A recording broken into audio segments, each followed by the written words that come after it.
que o livro do profeta Isaías é um livro só. Há uma apresentação no início, dizendo ser da autoria o livro de Isaías, e assim segue adiante até o final.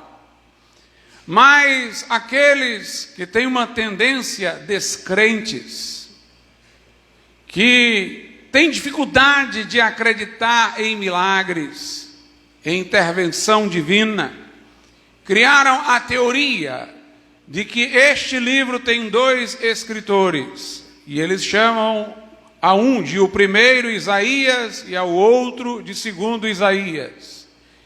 E eles acreditam que este segundo livro, deste segundo autor, começa no capítulo 40. Até então era o primeiro autor. Essa teoria não tem base científica, não se constata em pesquisas históricas. Os manuscritos do Mar Morto traziam o livro do profeta Isaías em contínuo.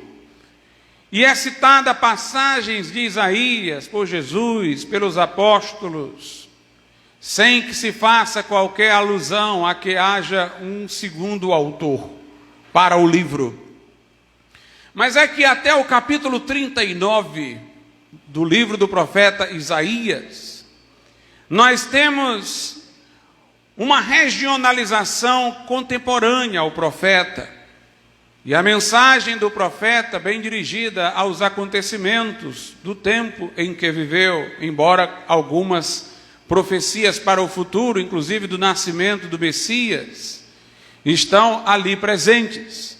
Mas a partir do capítulo de número 40, Isaías começa a falar não restritamente para Judá, mas para todas as nações. Ele de repente alonga o seu discurso para nações de todo o mundo. E ele começa a fazer profecias que têm precisão incrível. Por exemplo, ele dá o nome de Ciro, que ainda haveria de nascer e libertaria Israel da situação de exílio. Ele fala do cativeiro babilônio. Ele fala de coisas que se consumariam adiante. E alguns, então, começam a querer criar a tese de que um segundo autor escreveu esta parte não como se fora uma profecia, mas como se ele tivesse escrito quando os fatos se deram e colocou o registro como se fosse prospectivo. Como se o profeta Isaías não pudesse ter tido conhecimento, ainda que sobrenatural, desses fatos futuros. Então o livro teria sido complementado por um autor subsequente que viveu nesses acontecimentos bem posteriores. Isso, entretanto, irmãos, como eu disse, não tem fundamento histórico, é especulativo, e ainda faria a Bíblia entrar em completo descrédito, porque nós veremos no livro do profeta Isaías dizer que o que distingue o nosso Deus dos ídolos é que o nosso Deus anuncia as coisas que hão de vir. Ele vai exatamente colocar qual Deus dentre as nações anunciou os fatos futuros. Então seria uma hipocrisia de um autor subsequente falar de fatos que já tivessem acontecido como se ele os houvera profetizado. Mas além disso, nós temos um argumento implacável que foge à necessidade de qualquer investigação histórica mais profunda. É o seguinte: no capítulo 53 de Isaías, fala-se sobre Jesus com detalhes. Que ele seria moído, traspassado pelas nossas transgressões. Que ele seria sepultado no sepulcro de um homem rico. Que ele seria um homem de dores, experimentado nos trabalhos. que nós não faríamos dele caso algum. Há detalhes sobre sua crucificação, pelas suas pisaduras fomos sarados, sobre sua ressurreição. E então, isso também teria sido escrito a posteriori.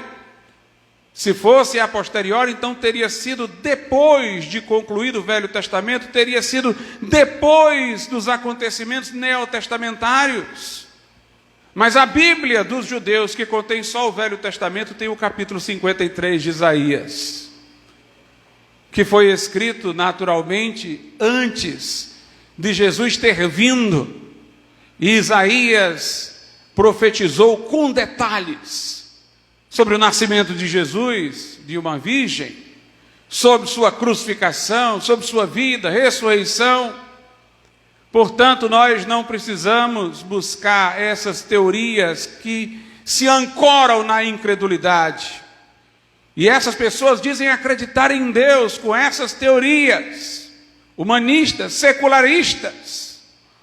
Nós cremos, irmãos, que Deus pode fazer muito mais do que anunciar o futuro.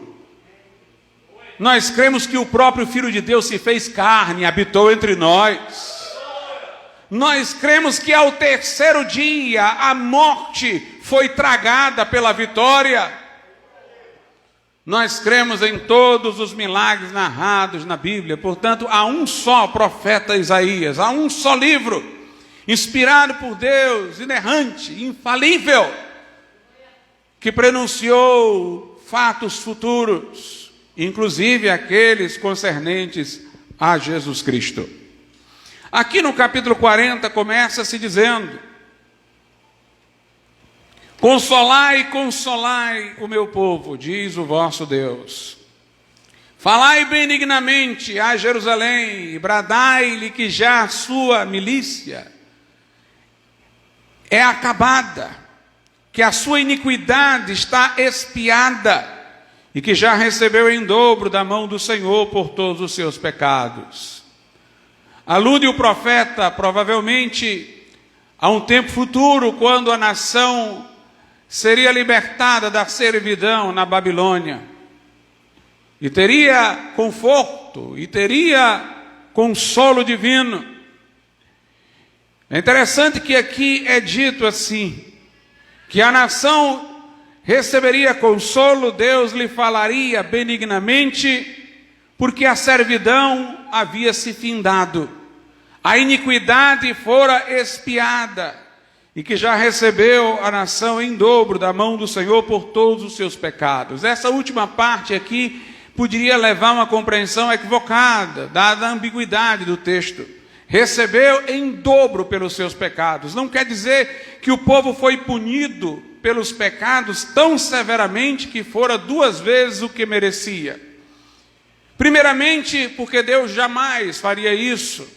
Seria injusto alguém receber mais do que seus pecados merecem. Em segundo lugar, nem o inferno eterno, irmãos, poderia fazer com que os nossos pecados estivessem devidamente punidos. Porque o pecado é um insulto ao Deus eterno, é uma transgressão de uma lei eterna e tem implicações eternas.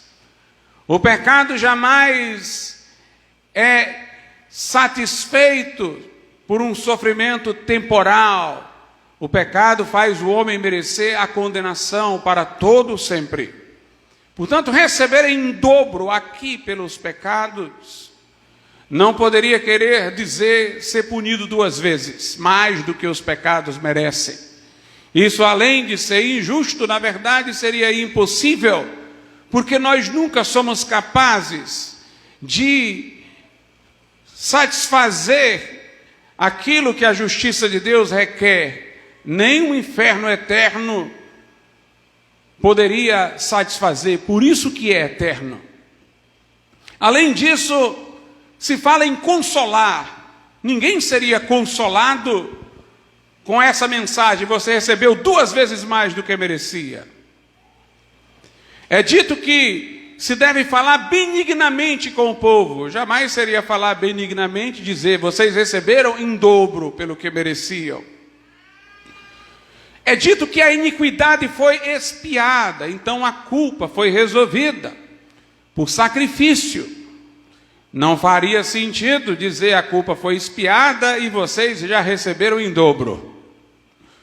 Portanto, receber em dobro aqui tem um sentido benevolente. O que Deus está dizendo é que o povo recebeu 2 vezes benefícios do que praticou pecados. Na verdade, o dobro é da consolação. Observe como é que começa o versículo 1. Consolai, consolai, 2 vezes. Deus está falando de um duplo consolo para o povo. Consolai, consolai o meu povo, diz o vosso Deus. Falai benignamente a Jerusalém, bradai-lhe que já a servidão acabou, que a iniquidade foi expiada, e na verdade é o sangue de Cristo que expia qualquer culpa, e que já recebeu em dobro da mão do Senhor por seus pecados. Recebeu consolo em dobro, recebeu benevolência em dobro. Ou seja, este povo pecou, este povo foi levado ao cativeiro, mas Deus libertou o povo da servidão, expiou a culpa e Deus já deu em dobro ao povo. Consolação em dobro, consolai, consolai. Essa mensagem, irmãos, é o coração do Evangelho, muito embora se refira a Israel e a sua libertação do cativeiro babilônico, fala muito para nós hoje, analogicamente, porque através do sangue de Cristo, nossa iniquidade foi expiada. Fomos libertados da servidão de Satanás. Deus agora nos trata como filhos e nos fala benignamente. E Deus já nos deu em dobro, recebemos em dobro da mão do Senhor, em termos de consolação, porque nós temos através da cruz de Cristo 2 provisões, uma para a culpa, perdão dos pecados, outra para sermos libertos do poder do pecado. O pecado não terá domínio sobre vós, porque estáis debaixo da graça e não debaixo da lei. Temos, portanto, libertação da servidão, do pecado, e temos expiação de culpa. Assim, temos em dobro, temos remédio em dobro para os nossos pecados, temos consolação dobrada, e Deus agora fala benignamente conosco, a nós que fomos redimidos pelo sangue do Cordeiro. Depois do verso de número 1, há uma profecia sobre João Batista, que muito mais adiante iria aparecer preparando o cenário para a aparição de Cristo. Diz aqui no verso de número 3, e esta passagem é citada nos evangelhos acerca de João Batista: voz do que clama no deserto, preparai o caminho do Senhor, endireitai no ermo vereda a nosso Deus. João Batista era a voz que clamava no deserto. Uma expressão que hoje quer dizer uma voz solitária. Mas, porque de fato João Batista viveu no deserto. Mas nós podemos nos colocar hoje, irmãos, numa posição análoga à de João Batista, porque nós estamos como igreja pregando a mensagem que antecede a vinda de Jesus Cristo para arrebatar a sua igreja. E somos uma voz que clama no deserto, porque o mundo a cada dia se distancia da verdade de Deus. E nós vamos nos tornando uma voz solitária, mas uma voz que clama, que grita. Aleluia! A solitude é compensada pela altura. Nós podemos ser pequenos, mas nós temos que ser gritadores. Voz do que clama no deserto, preparai o caminho do Senhor, endireitai no ermo vereda a nosso Deus. Tem 2 partes da mensagem desta voz que clama no deserto. A primeira é preparar o caminho do Senhor, e eu vou deixar para falar dela depois. A outra é para endireitar no ermo vereda ao nosso Deus. A segunda parte trata mais do arrependimento, endireitar os caminhos, para preparar para o Senhor. Arrependimento e fé. Era a mensagem de Jesus: arrependei-vos e crede no Evangelho. É o que está dito lá em Atos 20, que nós temos testificado o arrependimento para com Deus e a fé em nosso Senhor Jesus Cristo. A fé para o Cristo que aparece para ser crido, mas o arrependimento pelo qual nós mudamos o nosso pensamento, o curso da nossa vida e endireitamos as nossas veredas. Uma das coisas mais trágicas do nosso tempo são pregadores que querem falar de Jesus sem falar de arrependimento. Eles querem pregar Jesus como um acréscimo à vida que a pessoa já possui. Ah, você faz isso, receba Jesus que você vai ser abençoado nisso que você já faz. Não há nada a ser deixado, mudado, consertado. Há aqueles teólogos da prosperidade que não ensinam a pessoa a renunciar à sua ambição, mas pregam Jesus como caminho para que tenham suas ambições satisfeitas, para que possam realizar os seus sonhos materiais. Jesus é apresentado, mas sem o arrependimento. Há pregadores que abreviam a mensagem e falam que as pessoas têm que receber Jesus, mas não falam que elas têm que dar as costas ao pecado. Esse tipo de mensagem enche igrejas de falsos cristãos, que amanhã estarão envergonhando o Evangelho, porque eles aprendem a linguagem bíblica, evangélica, mas eles continuam nos seus pecados. Então nós temos que pregar para endireitar no ermo, vereda para o nosso Deus.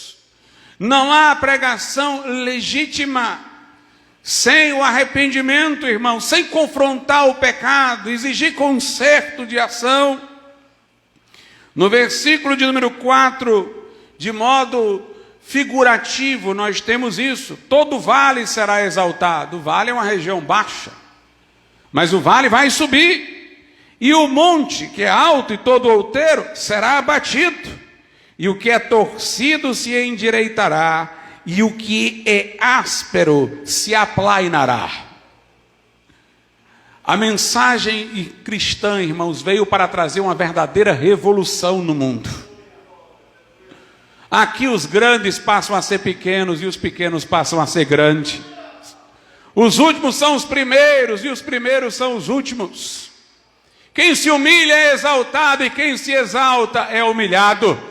Porque Deus resiste ao soberbo, mas dá graça ao humilde.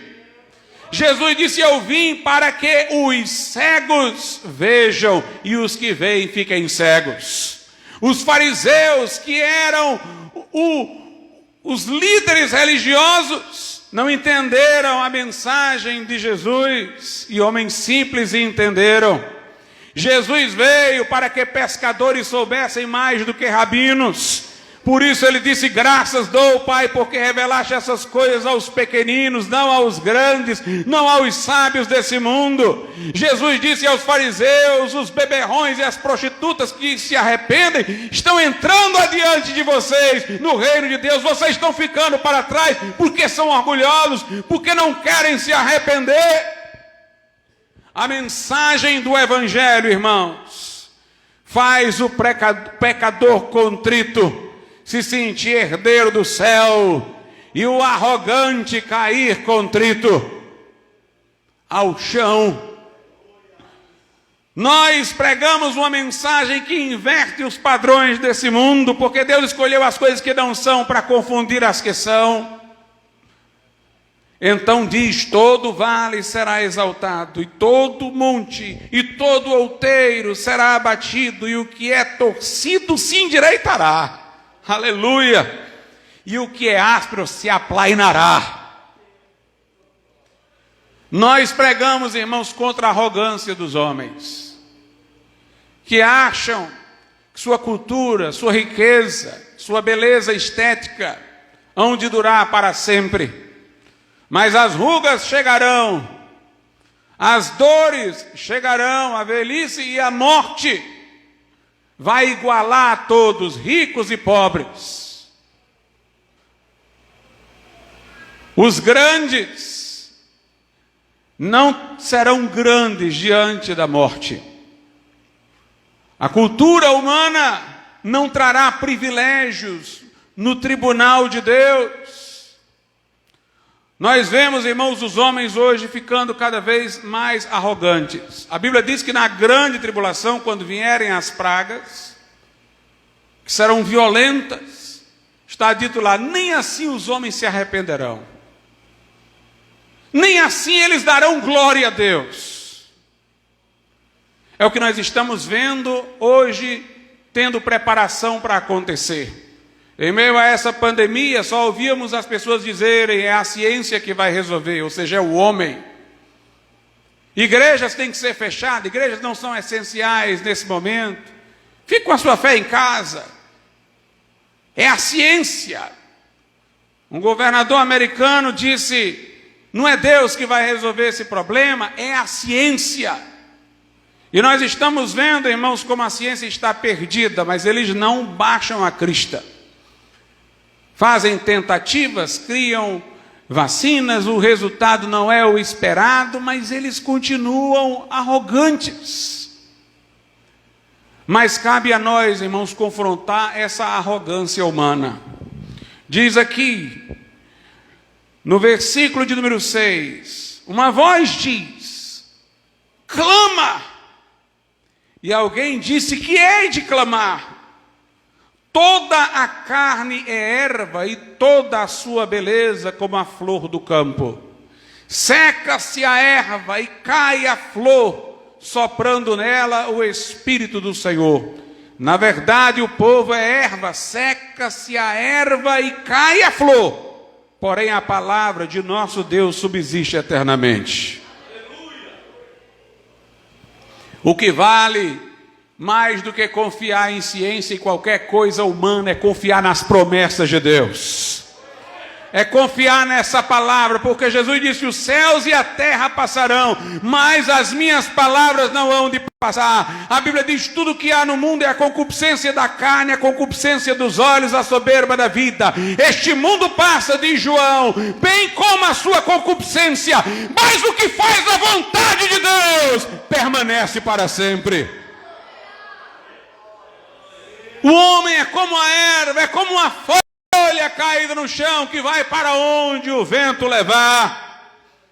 Seca-se a erva, cai a flor, mas a palavra do nosso Deus subsiste eternamente. Maldito o homem que confia no homem. Não confiemos, irmãos, do braço da carne. Não confiemos na sagacidade do homem. Confiemos na palavra de Deus, nas promessas de Deus que não podem falhar, que não podem deixar de se cumprir, porque Deus não é homem para que minta, e nem filho do homem para que se arrependa. Cabe a nós, irmãos, ter uma mensagem profética que desafie a arrogância dos grandes, que desafie a sagacidade do inquiridor deste século. É preciso nós termos a coragem de confrontarmos o homem com a sua pequenez, finitude e pecaminosidade, e chamá-lo ao arrependimento, e chamá-lo ao pó da contrição, para buscar a Deus humildemente, porque sem arrependimento não há salvação. Mas é dito que João Batista era a voz que clamava no deserto para preparar o caminho do Senhor. Ele preparava o caminho por onde o Senhor ia passar. Meus irmãos, que coisa interessante. Pregar a palavra é preparar um caminho para Jesus entrar nele. Por isso que pregar o evangelho não é apenas fazer a exposição de uma doutrina, de um dogma. como alguns em outras religiões podem imaginar, dá uma receita ética ou uma receita de sucesso. Nós acreditamos que pregar o Evangelho é uma obra sobrenatural. Quando eu prego o arrependimento, o Espírito Santo está agindo no pecador, convencendo do pecado, da justiça, do juízo. A minha palavra seria como uma flecha que cairia imediatamente, se não houvesse o Espírito Santo para tomá-la e por ela agir na consciência daquele que me ouve. Esta palavra que prego torna-se a espada do Espírito. É Ele que convence o homem do pecado, é sobrenatural. Por isso não é a nossa habilidade e eloquência de pregar que faz a palavra prosperar nos corações, são os nossos joelhos curvos e os nossos olhos úmidos. É quando buscamos a unção de Deus, para que esta palavra seja um martelo que esmiuça a penha e um fogo que consome a lenha. Mas a mesma Bíblia que em João diz que o Espírito Santo convence do pecado, da justiça e do juízo, diz que o Espírito Santo testificará de mim, Jesus falou. Ele me glorificará, receberá do que é meu. O Espírito Santo apresenta Jesus ao pecador, o glorifica diante dele. O Espírito Santo dá testemunho dele, diz, é esse aqui. Então Jesus tem que se manifestar enquanto pregamos. Nós não estamos falando de um personagem histórico que viveu há 2000 anos atrás. Nós estamos falando de um Jesus que vai de repente aparecer no cenário. É como aquele que vai fazer a apresentação da peça. Ele faz aquela apresentação, diz como é que vai ser e tal. De repente as cortinas se abrem e aparecem aqueles que as pessoas querem ver. Nós somos arautos. Quem é o arauto? É aquele que vai na frente gritando, está vindo o rei, abram alas. Ele está vindo, mas ele está vindo mesmo. Ele vai se manifestar. Nós temos que pregar de uma maneira tal que Jesus se manifeste. Que Jesus apareça. Se minha pregação consistir só em palavras, de nada vale. Paulo diz, nossa pregação não consistiu em palavras persuasivas de sabedoria humana, mas em demonstração do Espírito e de poder. Nós temos que pregar de uma maneira tal que Jesus se apresente, que Jesus pelo Espírito Santo chegue no lugar e se apresente ao pecador. Voz do que clama no deserto, preparai o caminho do Senhor. E a Bíblia diz que, seguindo-se a esta pregação que preparava o caminho, viria a glória do Senhor. Versículo 5. E a glória do Senhor se manifestará, e toda carne juntamente haverá, pois a boca do Senhor o disse. Nós temos que pregar de uma maneira tal que a glória se manifeste. Aleluia, meus irmãos, nós temos que voltar a entender, não só com esta cabeça, mas com o coração, o que significa essa expressão: a glória desceu, a glória desceu, a glória de Deus se manifestou. Preparai o caminho, porque a glória se manifestará, toda carne haverá, a boca do Senhor disse. Deus está prometendo que Jesus vai se manifestar. A pregação de João Batista diferenciou-se da pregação dos profetas anteriores a ele. Por quê? Porque os profetas anteriores falaram de Jesus, mas no futuro. Eles pregaram, mas Jesus não se apresentou. Eles falavam profeticamente. Ele vem, ele vem. Uns estavam mais longe no tempo, para trás, outros estavam mais perto. Mas a pregação de João Batista saiu da abstração e se tornou uma pregação concreta. João Batista diz, ele vem, ele vem, ele vem, ele vem, ele está vindo aí, é mais poderoso do que eu, não sou digno de desatar as suas alparcas, e ele vos batizará no Espírito Santo e em fogo, antes de mim ele era, eu não sou o Messias, eu sou a voz que clama no deserto, ele vem, ele vem, ele vem, e de repente Jesus aparece no Jordão, e João Batista está aqui, ele, eis o Cordeiro de Deus! que tira o pecado do mundo. E a Bíblia profetizou isso, versículo 9. Tu, ó Sião, que anuncia as boas novas, ou seja, o evangelho sobre um monte alto, tu, ó Jerusalém, que anuncia boas novas, levanta a tua voz fortemente, levanta, não temas, e dize às cidades de Judá: eis aqui está o vosso Deus.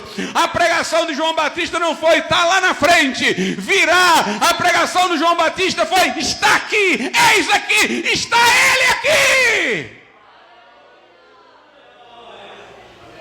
Quando João Batista disse isso, os que o seguiam passaram a seguir Jesus. Inclusive os primeiros apóstolos. E foram migrando de João Batista para Jesus, depois disso. Os fariseus quiseram mexer com as vaidades de João Batista, que não existiam. E os fariseus disseram: olha, os teus discípulos estão indo atrás dele. Estão te deixando e seguindo a ele. João Batista disse: importa que ele cresça e que eu diminua. Aleluia, essa era a finalidade dele, preparar o caminho, levar pessoas a Cristo. Importa que ele cresça e que eu diminua. Agora eu lhes pergunto, irmãos, será que nós no Novo Testamento seremos inferiores a João Batista? Será que nós voltaremos a condição do Velho Testamento, pregando um Jesus que não está aqui, que a gente diz que está no céu e que um dia vai vir a segunda vez? A revelação é progressiva, as coisas são para andarem ascendentemente na história da salvação, não para retrocederem. Jesus diz: dentre os nascidos de mulher, João Batista é o maior, mas no reino de Deus, no Novo Testamento, ele é o menor. Ou seja, nós temos mais privilégios do que João Batista. João Batista era o amigo do noivo, mas nós somos a noiva do Cordeiro. Isso quer dizer, irmãos, que se João Batista pregou uma mensagem concreta, é este aqui, nós também vamos pregar. Nós não vamos falar de um Jesus que viveu há 2000 anos, ou que vai voltar mais adiante, não. Ele disse: eis que estou convosco todos os dias, até a consumação dos séculos. Fazei discípulos de todas as nações, e eu estou convosco até a consumação dos séculos.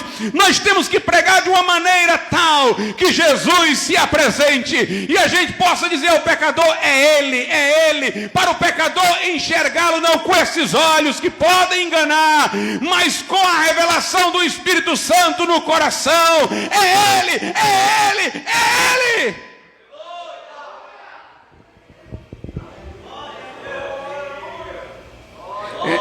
É uma pregação, portanto, sobrenatural, porque Jesus tem que se apresentar. Lá em 2 Coríntios 4, a Bíblia diz: aquele que disse que das trevas brilhasse a luz, é que trouxe luz, iluminação aos vossos corações, iluminou os olhos do vosso entendimento, para que vocês vejam a glória de Deus na face de Jesus Cristo. Nós vemos Jesus, irmãos, não com esses olhos, nós o vemos com o coração, mas realmente, não poeticamente, não por força de expressão, por linguagem metafórica. Através do Espírito Santo, Jesus está entre nós. Jesus está conosco. Jesus é apresentado àquele que nos ouve.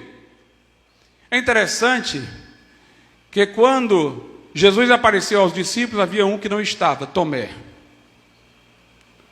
E Tomé disse assim: olha, eu só acredito se eu tocar no lado dele ferido, nas chagas dele.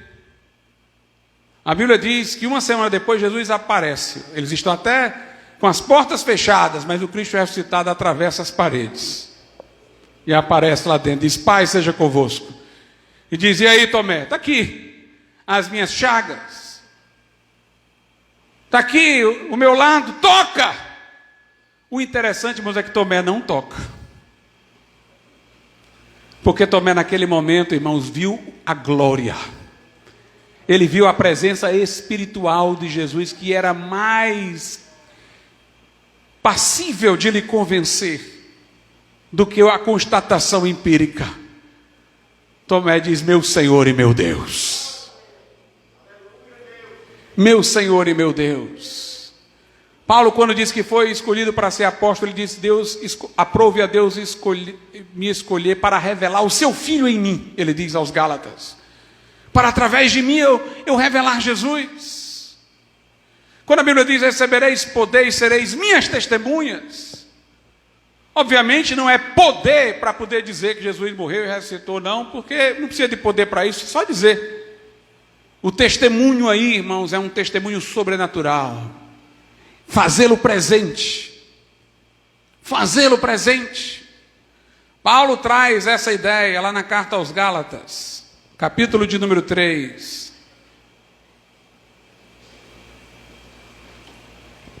Gálatas 3.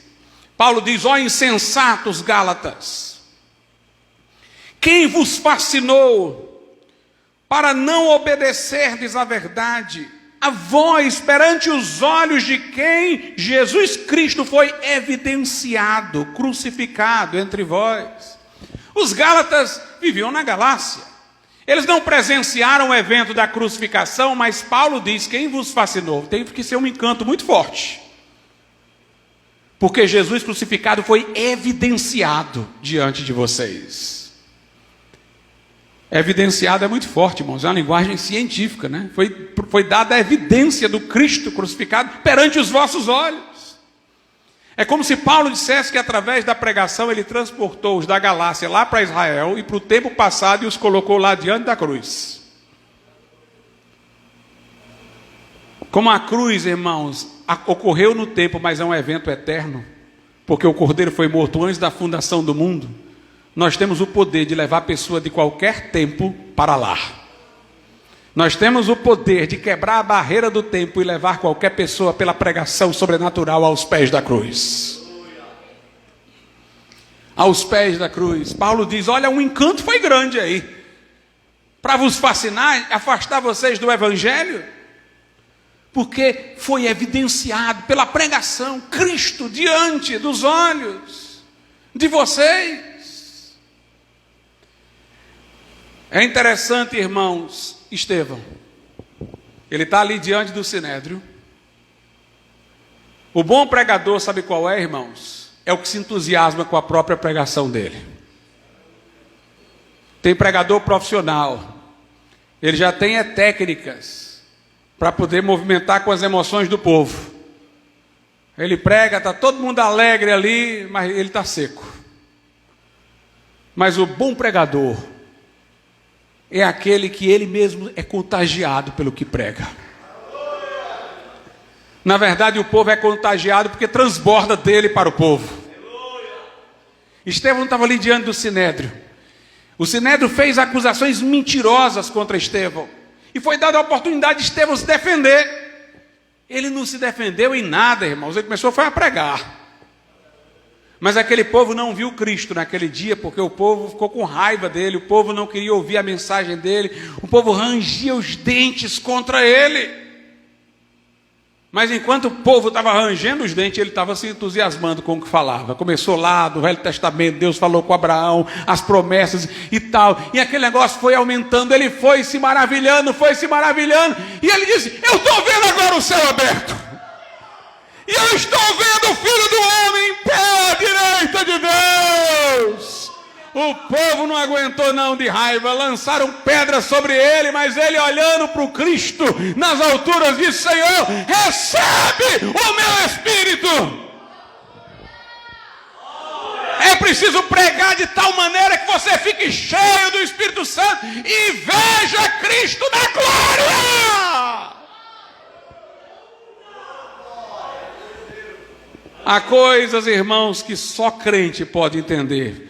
Paulo diz assim na carta aos Filipenses. Aos Filipenses, capítulo de número 2. Aliás, capítulo 3. A partir do verso de número 7. Olha o que Paulo diz. Mas o que para mim era ganho, reputei-o perda por Cristo. E na verdade tenho também por perda todas as coisas, pela excelência do conhecimento de Cristo Jesus, meu Senhor, pelo qual sofri a perda de todas estas coisas e as considero como escória, para que possa ganhar a Cristo. Paulo não está falando aqui de um Cristo histórico do passado, não. Ele está falando de um Cristo que ele conheceu, diante do qual ele ficou tão deslumbrado e maravilhado que ele disse: tudo que eu tinha eu perco. Eu era hebreu de hebreus, aí da tribo de Benjamim, tinha privilégios, aprendi aos pés de Gamaliel, tinha carreira promissora entre os fariseus, mas não quero saber mais de nada. Eu considero isso tudo como escória, para ganhar a Cristo pela excelência do conhecimento de Jesus, meu Senhor.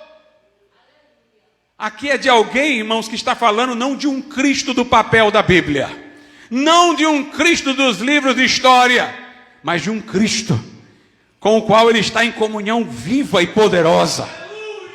E ele está tão maravilhado que tudo mais perde o sentido. Como essa linguagem é diferente, irmãos. Diferente da linguagem supersticiosa do romanismo, do catolicismo. Quando o católico fala de seus santos, é risível, é supersticioso. É uma coisa quase que vulgar. Quando o islâmico fala do seu Deus, é distante. Mas aqui é uma linguagem de quem reverencia o Senhor. Ele é o meu Senhor, tudo eu perco por Ele. E alguém que está maravilhado, deslumbrado. Só o crente sabe o que é isso. Só o crente pode falar assim. Nem tem a pieguice das superstições. E nem tem a distância dos islâmicos, dos filósofos, onde Deus está nas nuvens, longe de nós. O nosso Deus está aqui, Jesus está aqui. Jesus está no nosso coração, é vivo, verdadeiro, poderoso.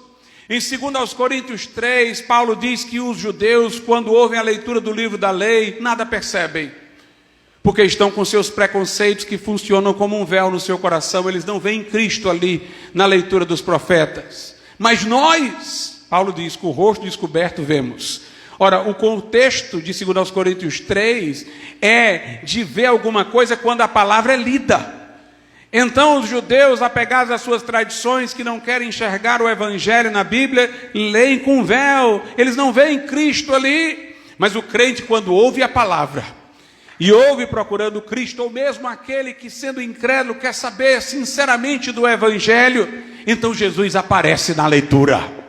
Nós, Paulo diz, somos como quem está com o rosto descoberto, sem véu, contemplando a glória do Senhor, que se manifesta pela palavra. Enquanto nós contemplamos a glória do Senhor, nós somos transformados de glória em glória na mesma imagem.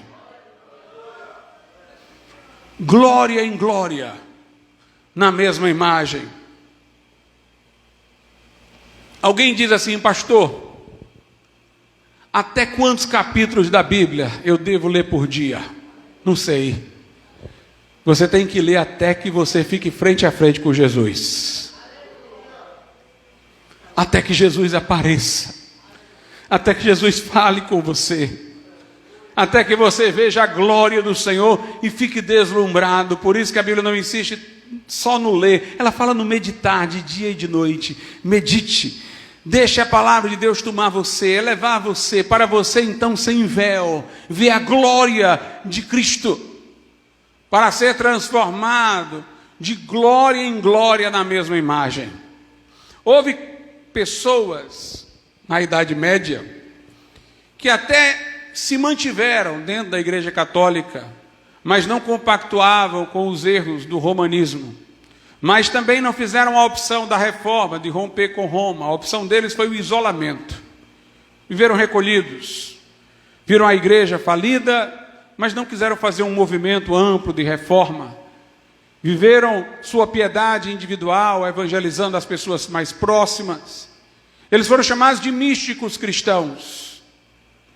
E os místicos cristãos desenvolveram o que ficou conhecido como teologia negativa. Teologia negativa é o seguinte: Deus é tão grande, tão excelso, que não existe nada que nós possamos dizer dele. A gente só pode dizer que ele não é nada do que nós sabemos, por aquilo que percebemos nos sentidos. Ou seja, eles diziam, Deus é infinito. O que é infinito? Quer dizer que é não finito. Ninguém sabe o que é o infinito, a gente sabe o que é o finito. Deus é o não finito. Deus não é limitado. Deus não é isso, Deus não é aquilo.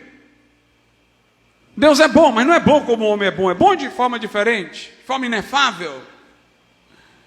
E C.S. Lewis, uma vez comentando sobre isso, ele disse, olha, tem duas leituras do místico que você pode fazer. Uma é a leitura daqueles que não sabem nada de Deus.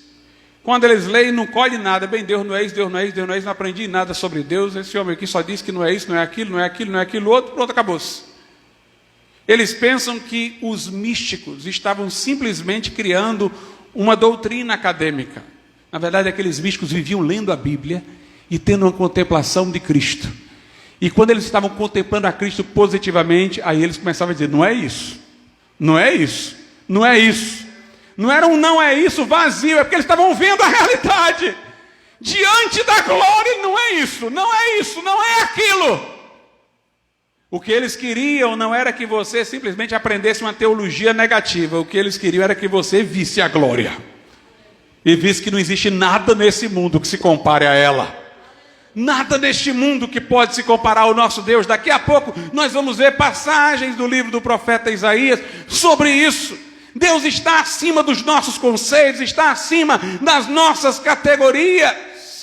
Quando Jesus apareceu a João no Apocalipse, apareceu de uma maneira que eu duvido um escultor fazer aquela imagem. Os olhos eram como chama de fogo, os pés como latão reluzente saíram de uma fornalha, o rosto brilhava como o sol na força do meio-dia, da sua boca saía uma espada aguda de 2 gumes. A visão da glória de Cristo, nós temos que ter essa visão. É preciso, irmãos, nós lermos a Bíblia de tal maneira que nós sejamos colocados diante de Cristo, diante de Deus. Assim nós vamos banir os nossos medos, nossas inseguranças. Nós vamos sair daquilo que lemos fortalecidos, robustecidos.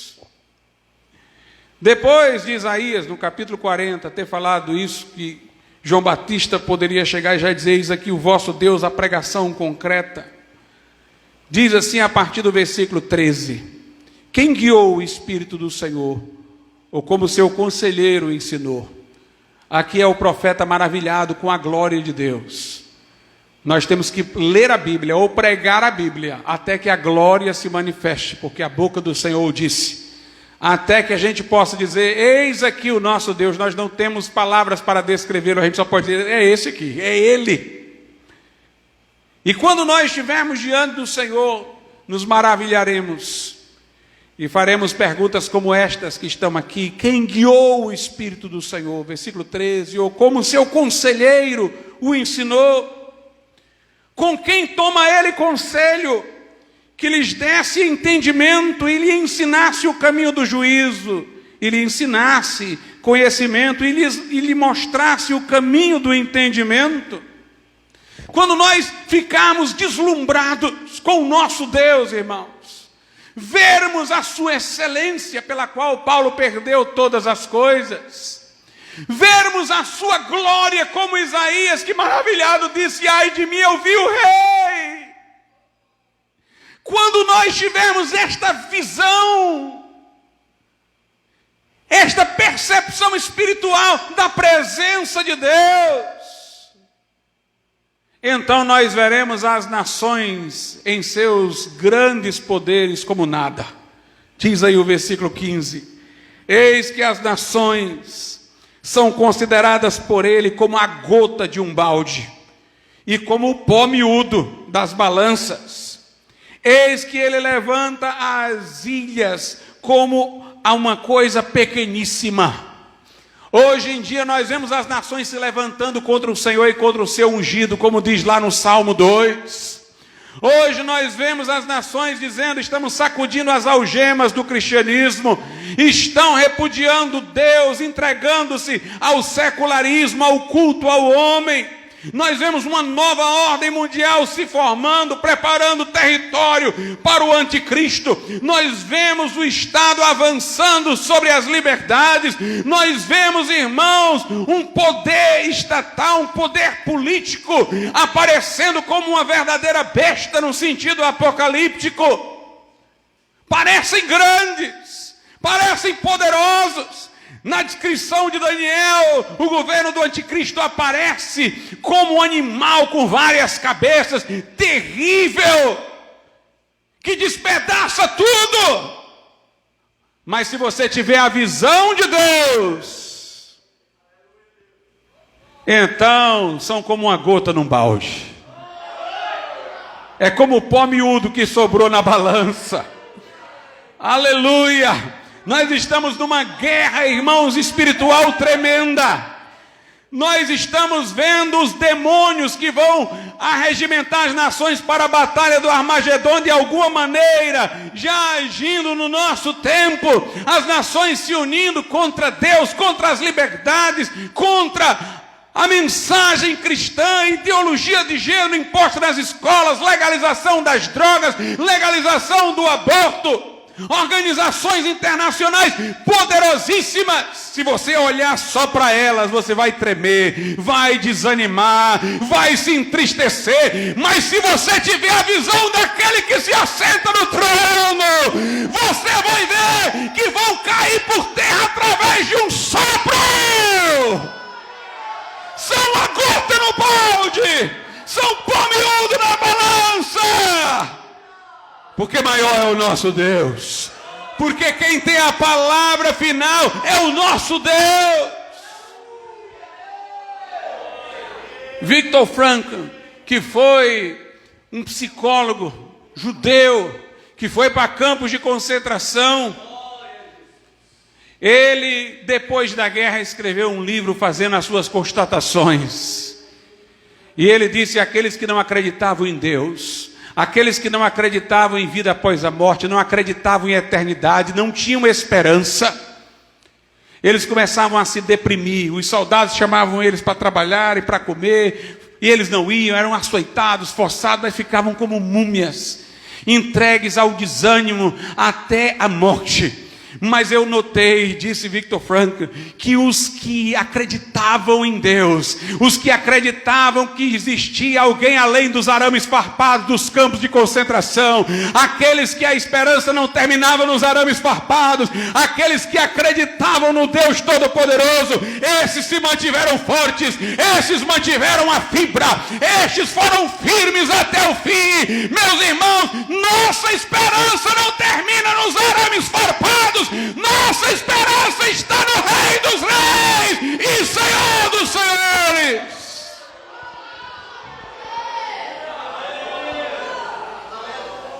No verso 16 diz: nem todo o Líbano basta para o fogo, nem os seus animais bastam para holocaustos. Todas as nações são como nada perante ele. Ele as considera menos do que nada e como uma coisa vã. Se levanta a torre de Babel, mas vai cair. Se levanta a torre de Babel, se levantem os homens na sua arrogância, se juntem as nações, mas para Deus são menos do que nada, são como uma coisa vã.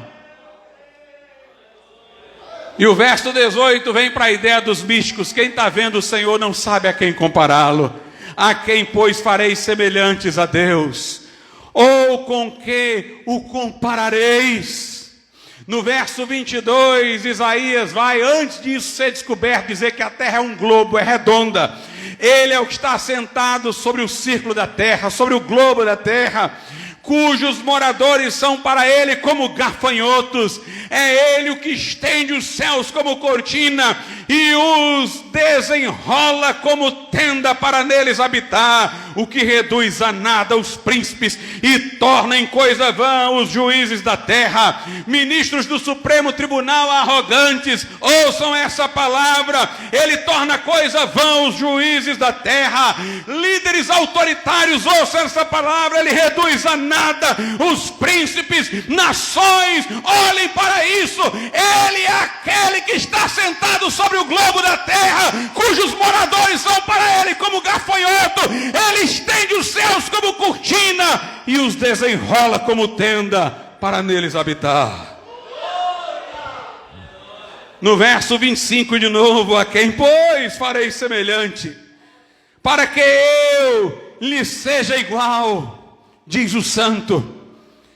Levantai ao alto os vossos olhos e vede. Quem criou estas coisas tem que ter a visão do nosso Deus, irmão. Levanta os olhos e vê. Quem criou estas coisas foi aquele que faz sair o exército delas segundo o seu número. Ele as chama a todas pelos seus nomes, por causa da grandeza das suas forças, e porquanto é forte em poder, e nenhuma delas faltará. Porque dizes, ó Jacó, e tu falas, ó Israel, o meu caminho está encoberto ao Senhor, e o meu juízo passa despercebido ao meu Deus. Por que, povo de Deus, agir como se Deus não fosse grande e poderoso? Por que dizer, Deus não percebe, Ele não está vendo, Ele não está olhando o meu sofrimento, a minha estrada, as minhas lutas, a minha caminhada? Ou mesmo está pecando, Ele não está vendo que eu estou pecando? Perdeu a visão? Olha para aquele que criou todas as coisas. Olha para aquele que criou todas as coisas. Não viva como se Deus não existisse. Abra os olhos, saia da sua tenda e conte as estrelas do céu, como Deus disse a Abraão. Versículo 28. Não sabes, não ouvistes, que o eterno Deus, o Senhor, o Criador dos fins da terra, nem se cansa, nem se fadiga? Perdeu a esperança por quê, meu irmão? Tu te cansaste, mas o nosso Deus não se cansou, não. Tu já começou a perder o fôlego, mas confia naquele que não se cansa e nem se fadiga. Não ouviste que o Senhor é eterno, é o mesmo Deus de ontem. O Deus que abriu o mar vermelho está aqui. O Deus que pela sua palavra criou céus e terra está aqui. O Deus que ressuscitou Jesus dentre os mortos está aqui. Ele é o Deus vivo, Ele é o Deus vivente. Ele não é o era nem eu fui, é o eterno eu sou. Ele não mudou, Ele não se cansa, Ele não se fadiga. É insondável o seu entendimento. Verso 29, Ele dá força ao cansado. Aleluia, olha para Ele, meu irmão. Olha para Ele, sai da tua clausura e olha para Ele. Ele dá força ao cansado, multiplica as forças ao que não tem nenhum vigor. Os jovens se cansarão e se fadigarão, e os moços certamente cairão, mas os que esperam no Senhor renovarão as forças, subirão com asas como águias, correrão e não se cansarão, caminharão e não se fadigarão. Grande é o nosso Deus, poderoso é o nosso Deus, maravilhoso é o Senhor Jesus. Ele é digno de que você o louve, Ele é digno de que você renuncie tudo por Ele. Ele é a nossa confiança, Ele é a nossa esperança, Ele é a nossa rocha. Com Ele saltaremos muralhas. Aleluia. Com Ele seremos mais do que vencedores. Vamos ficar de pé.